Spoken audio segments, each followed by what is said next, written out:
I calculated how much money my in-laws stole from us. Revealing it at dinner destroyed their perfect family.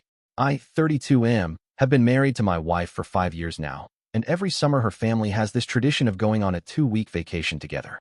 When I say family, I mean her parents, her 3 siblings, and their spouses. The first year I attended, I noticed something odd about how expenses were handled, but I brushed it off. Now, I wish I hadn't. Here's the thing.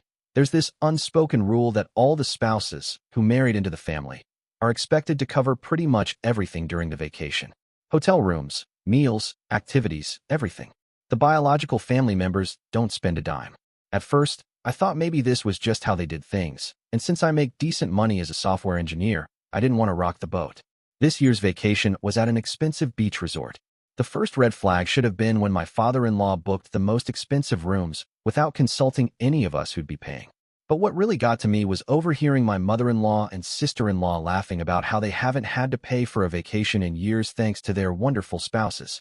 I did some digging and discovered this tradition started 3 generations ago when the family was struggling financially. The story goes that a wealthy man married into the family and paid for everyone's vacation as a gesture of goodwill. Somehow, this morphed into an expectation that all spouses should do the same.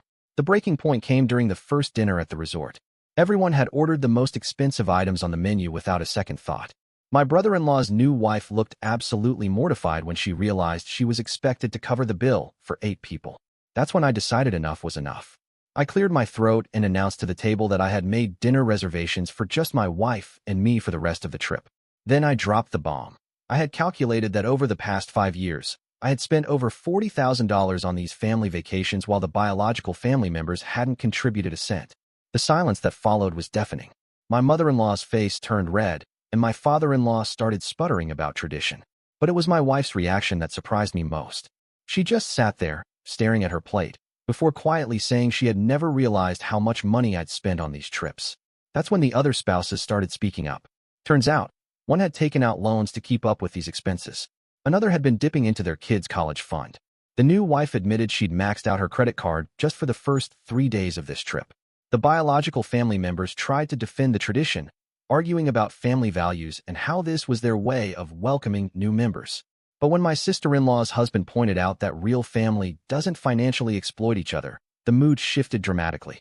The next morning, my father-in-law called a family meeting. He looked uncomfortable as he announced that from now on, all vacation expenses would be split equally among all adult attendees. Some family members stormed out, but most stayed to work out a fair system. My wife later told me that no one had ever challenged this tradition before, and while some family members might never forgive me for ruining their free rides, she was proud of me for speaking up. She admitted she'd always felt uncomfortable about it, but had been too afraid to say anything. The vacation continued, but with a completely different dynamic. Some family members left early, claiming we destroyed their family tradition. But those who stayed actually seemed more relaxed. We had real conversations about money, fairness, and what family really means. That was 3 months ago. The family is still divided, with some members not speaking to us. But the other spouses regularly thank me for speaking up. My wife and I are closer than ever. She says seeing me stand up for what's right made her realize she needed to confront some toxic patterns in her family. Yesterday, my father-in-law called to discuss plans for next year's vacation. He suggested a more modest destination and sent everyone a proposed budget with equal cost sharing. It's a start. Looking back, I wonder if I could have handled it differently. But watching my brother-in-law's new wife silently cry over that first dinner bill made me realize that sometimes traditions need to be challenged, even if it means facing backlash from people you care about. Did I destroy a family tradition? Yes. Do I regret it? No. Sometimes the hardest conversations are the most necessary ones, and sometimes being family means having the courage to say this isn't right, even when everyone else is pretending everything's fine.